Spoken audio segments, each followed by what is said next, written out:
Netflix has produced some of the best shows I have seen, and some other shows too. I wouldn't say good, but they some shows for sure. It's one thing all humans have done, have watched Netflix on a cool Saturday, booted up Netflix and just start binging. But once in a while, Netflix do something different. They get a great hit, a beautiful hit. They make a good, great show. And here's some of the best that I fell in love with. I can't pretend. This show is some heat. See what I did there? This show is just a straight head twister. Twist and turns out the ass. This show is about con artists. Scammers basically, for my slow niggas in the back. Don't worry, I got y'all. And you think a show about conning niggas out they bread would probably be boring, but it's not. The way you see how characters live to get by quickly immerse you in their world. You see the main character go from a whiny little bitch to straight get into the bag. You see bad bitches that start off cold become expressive later on. The visual is just stunning as the background bleeds perfectly with the characters. Truly one of the most underrated shows that the flicks have made. Yeah, we so close I gave it a nickname. What, you jealous nigga? You better be. Alright, next, Squid Game. Squid Games. Alright man, where do I even begin with this show? You know, there's some things that just come out and grab a hold of the earth, grab a hold of the internet for a very long time, and it's very influential. And some things that come to mind is like the Montgomery Brawl. Y'all remember that, right? That shit used to be all over my For You page when that came out. Or like when the Super Bowl is around the corner, or the NBA Finals. And also it happens to shows too, like Squid Game. If you want to talk about a hit, this is it.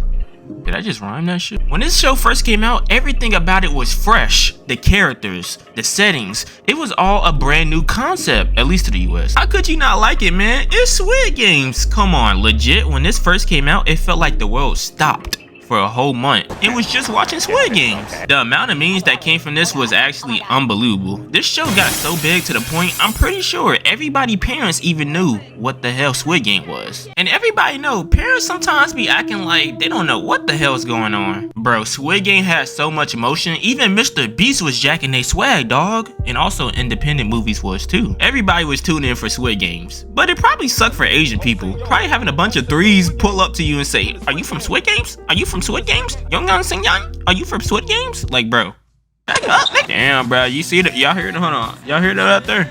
They going crazy on the grass, cuz. Season 1 was definitely iconic. I watched season 2 a little bit, but I just can't get into it for some reason. Maybe I'll come back to it though. Maybe. Alright, bro, still mowing. I can't even talk. Bro, still mowing the grass outside, so I'm gonna take a break. So enjoy this intermission while we come back. Big dick nigga, I'ma suck him in the backseat. Cuddy said a Leopard 2 in the alley. Pootie got a big I didn't have my mic on.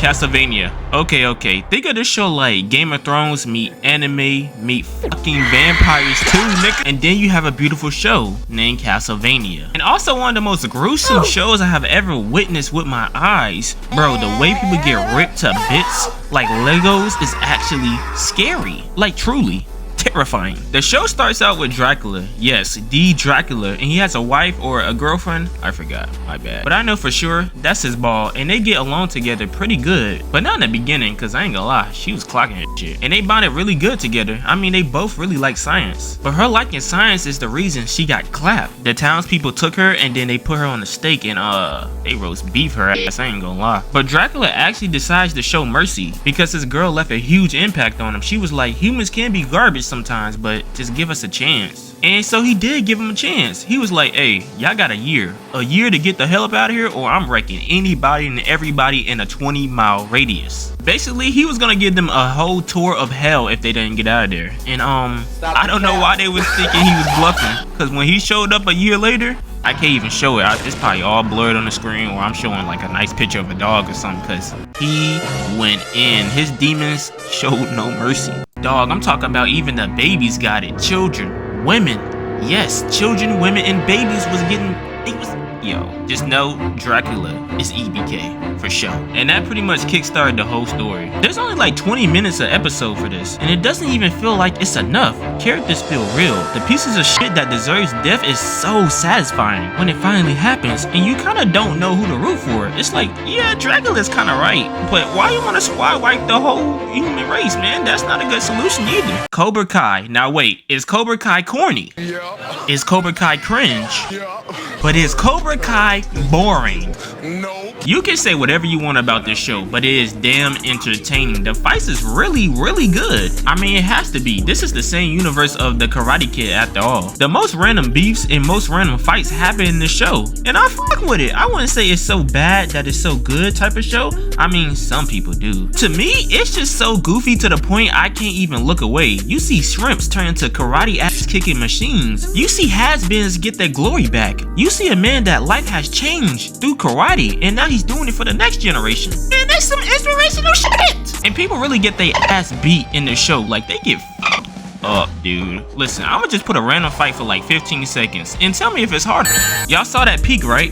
I don't even want to hear no excuses. That's peak. D100. Now, I know Netflix did not produce this show, but I seen the whole thing on Netflix, so I'm sorry. It's my video. What you gonna do, sue me? Don't sue me, though.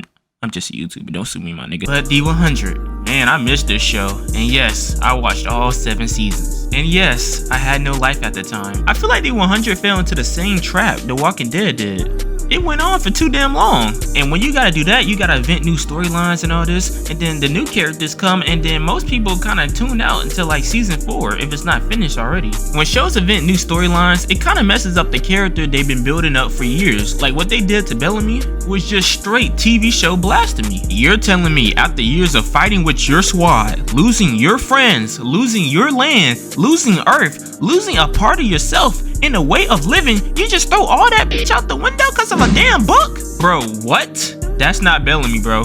That's not Bellamy. They did bro so wrong. They did him so dirty, bro. They did him so bad to the point it actually hurts my soul. Cause he was a goddamn top 3 character in the whole show, and they killed him like nothing. Like he meant garbage. Like he didn't like the rating. Was the ratings down or something? Cause like, why did they write that? Why?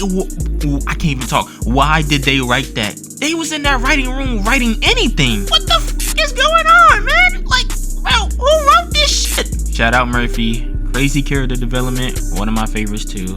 And the whole show. Shout out him. Love, Death, and Robots. Now, this, folks, is a show about love, death, and robots. Pretty convenient, huh? Now, this is one of the shows where I just really want you to watch. I want you to just immerse yourself in the show, man. All the episodes are different. Different storylines, different animations, sometimes real life. It's just too damn good, man. It kind of reminds me of the Rick and Morty cable episode. I legit cannot give a good enough review about this show. Talking about it will not do it justice. Please check it out. Two Distant Strangers. This shit's only like 30 minutes long. It's about a guy that just wants to get home to his dog. That's it. This shit is better than half of Netflix shows. I'm not lying. Now the final show, and I know everybody watching this video knows this show very well. Stranger Things. The poster boy of Netflix. This is probably a lot of people's first Netflix shows. Man, I just love Stranger Things. I know, the show gets a lot of flack for taking a long time to come out. Trust me, we're gonna get to that. But this show just feels nostalgic. I mean, it did come out in 2016. You know, the year the Cavaliers won the NBA championship. The same year that fucking Kobe retired. Yeah, that year. But it's just something about Stranger Things. It kind of had that effect I was talking about earlier. With Squid Game, it had the whole grip on the world at one point. It felt like everybody was literally watching Stranger Things because everybody was. It got so big that it practically left a stain on pop culture. And that's because the show was really good. When you watched the show, it felt like you was watching them old 80 movies, but this time for like an hour. And you didn't have to wait a year for it to come out. You could just go to the next episode. Characters felt real, like real life real. Did I just say real 3 times? Who cares? The story, amazing. The characters, I already said they was real.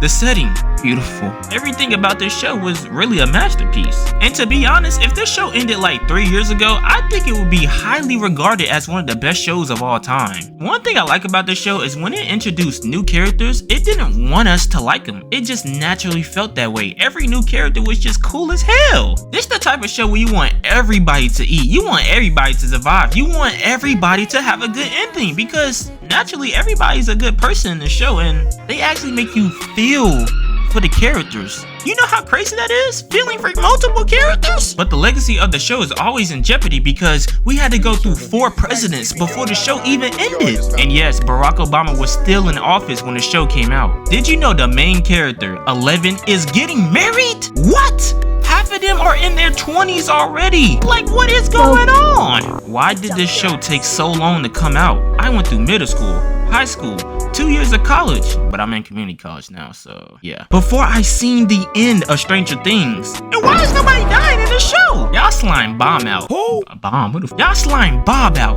The Russian dude. Everybody else. All these new characters that come in, but nobody from season 1, 2, or 3 dies? Bro, what? Really, nigga? Y'all probably don't even remember Nancy. That's because she died damn near 10 years ago. Season 1? Like, bro, what?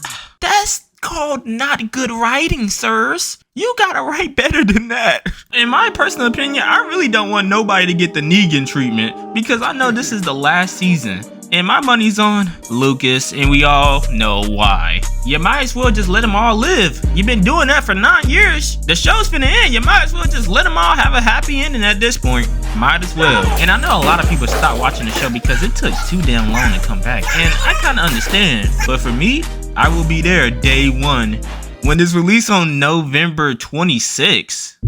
Wow. November, the month where it get cold as hell and pretty much the end of the year. Fuck. But I want now! Can they all just ride in the sunset, please? And if you are gonna kill somebody, please make sure it's not Lucas, Max, 11, or Papa. How about we just don't kill nobody? That's a great idea!